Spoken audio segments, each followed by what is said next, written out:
different kinds of trees, different kinds of bark and branches. Interesting, isn't it? And these ones remain very rough.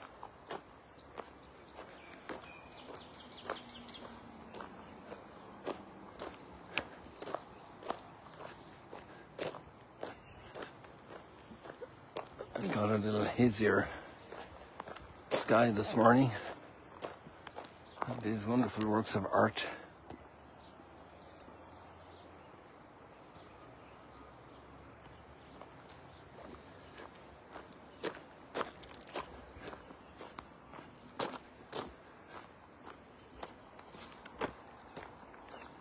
Lots of pilgrims, lots of different groups from different countries, Brazil, some Russians,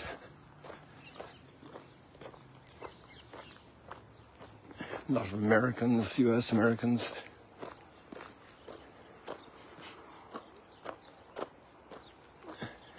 Japanese pilgrims yesterday. The first word that comes out when I meet Japanese is sayonara, which is a goodbye, a farewell greeting. So they're a little bit surprised when they hear sayonara on arrival. But then there's another greeting. It's in the morning you say Ohayo gozaimasu. So Ohayo gozaimasu. Sometimes I try Pennsylvania gozaimasu and it doesn't work. But Michigan gozaimasu doesn't work either. But Ohayo gozaimasu works. And there we've got the sun appearing in the midst of the cloud, the red sun.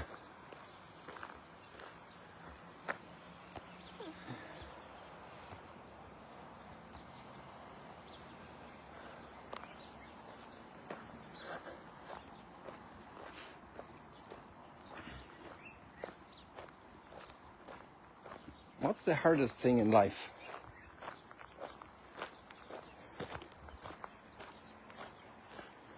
Different things might come to mind. And there are pathways. There's this pathway here that's narrow, and there's this pathway here that's wider, broader. Which path to take?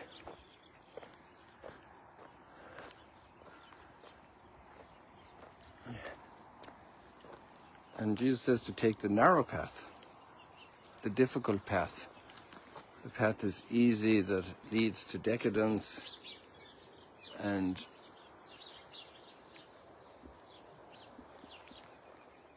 abandoning the purpose of life to take the difficult path.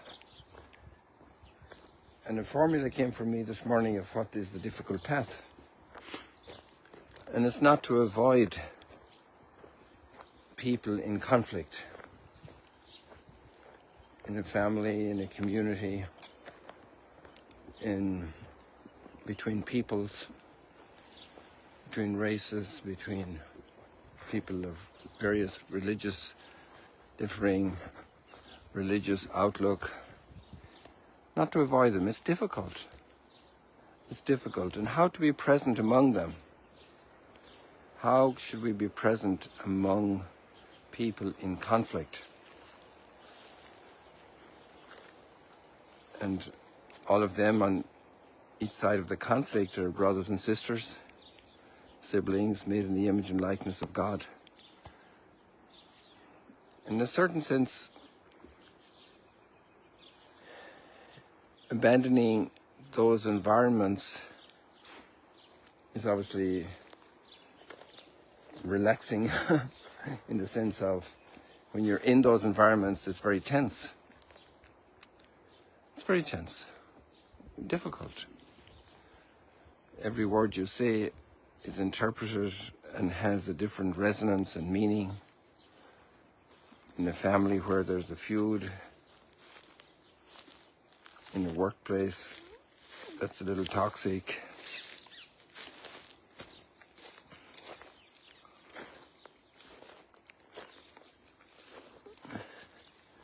Where the pecking order gets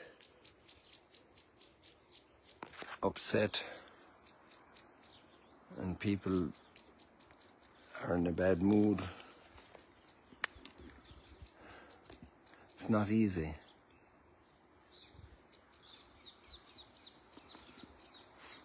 And one way would be to abandon the field, but that's not what parents do with their children, especially with the little ones, because the family is the school of helping people to socialize, helping people to not be a loner, not to be a mini dictator or despot,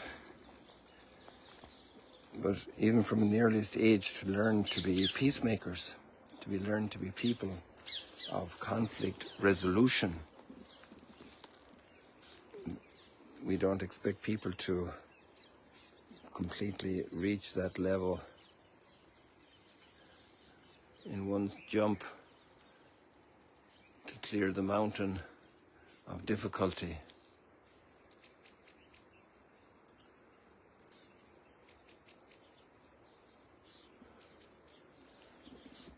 It takes a lot of preparation, a lot of patience and humility to go the difficult road.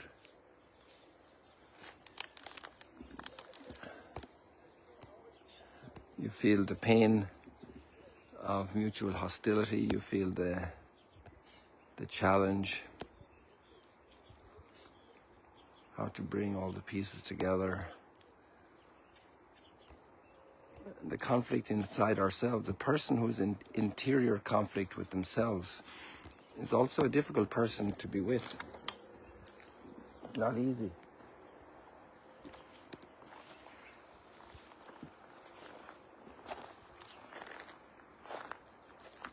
So the readings today, I find them incredibly stimulating for all of this.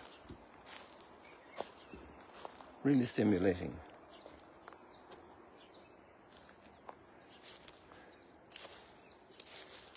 And I invite you to look at them closely.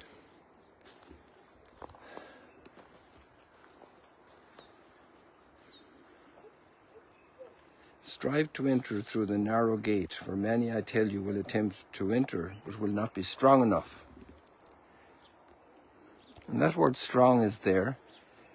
And if we look at the first reading, it's a word about our weakness.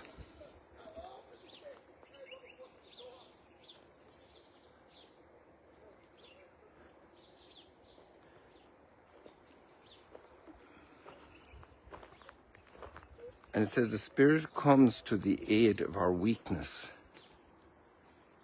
For we do not know how to pray as we should.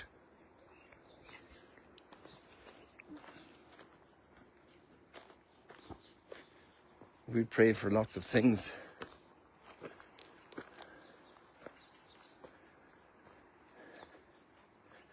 To pray as we should. How do we pray? And the Spirit comes to us in our weakness. We need a lot of strength to remain with people who are interiorly broken. I think a lot of all the people in security, in especially police, and I know a man who's in forensics, and he gets to deal with very, very sad situations, sometimes after violence, after accidents, after disasters. But then usually the person is deceased, and there's a search for identification. But the police then, they're with people who are alive. Very broken people in the midst of violence and chaos.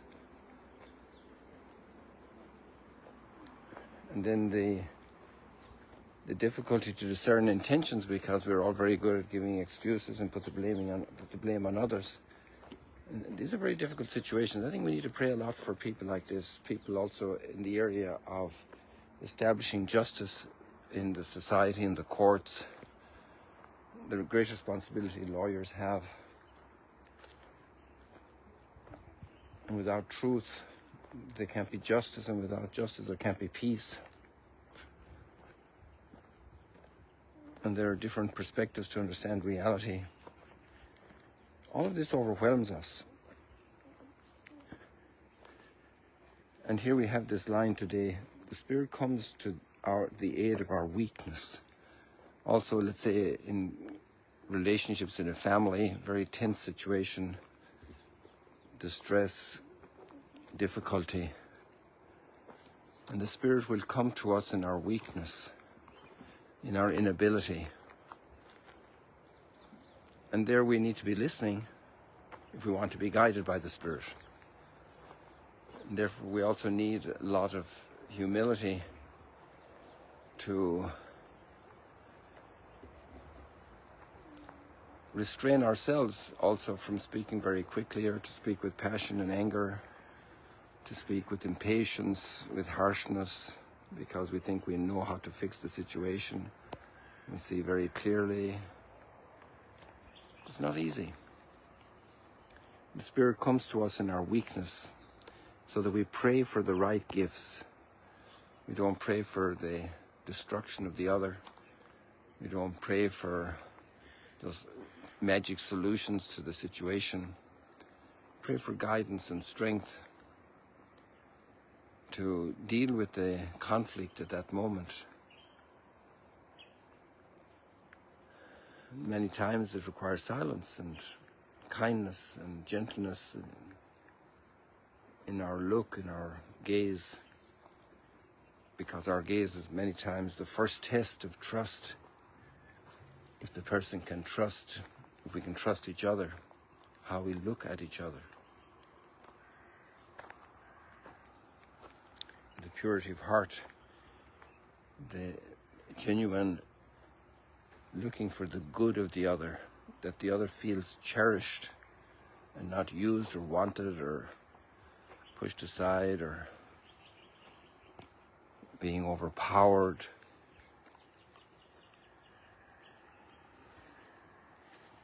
And there's another line down further that's very stimulating, it's a source of great encouragement.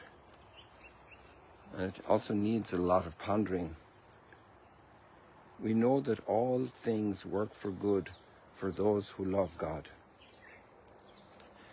And that's one of the reasons why I can stay in a bad place to help. Why I can not run away, but I can actually enter the narrow door and stay there to offer support for each person involved in the conflict. And for each broken person involved in the conflict, because each broken person needs a different help, a different assistance, a different word of consolation, of encouragement, of truth, of eye-opening.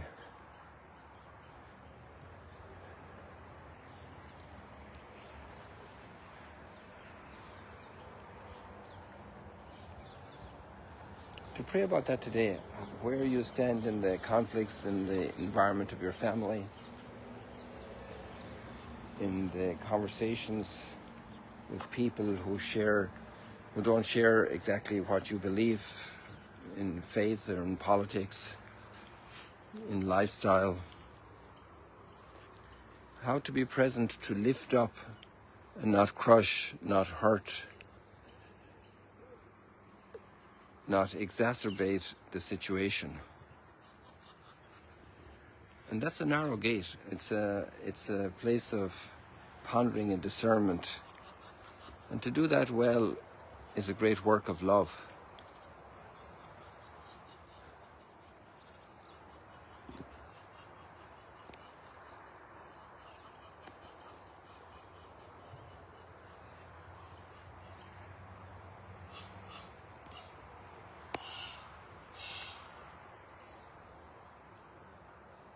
Gosh, they're coming over closer here, huh?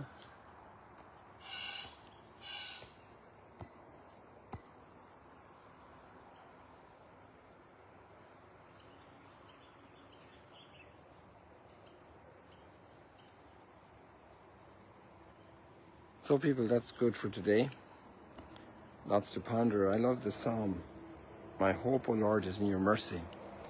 God's mercy is a place, it's like the gold in those Japanese plates that were broken and they put them together again with a line of gold. That extra love that's poured out, that mercy that allows the broken pieces to be mended again.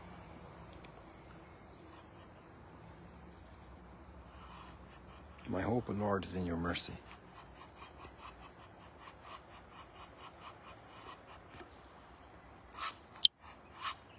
God bless you. See you later, alligators.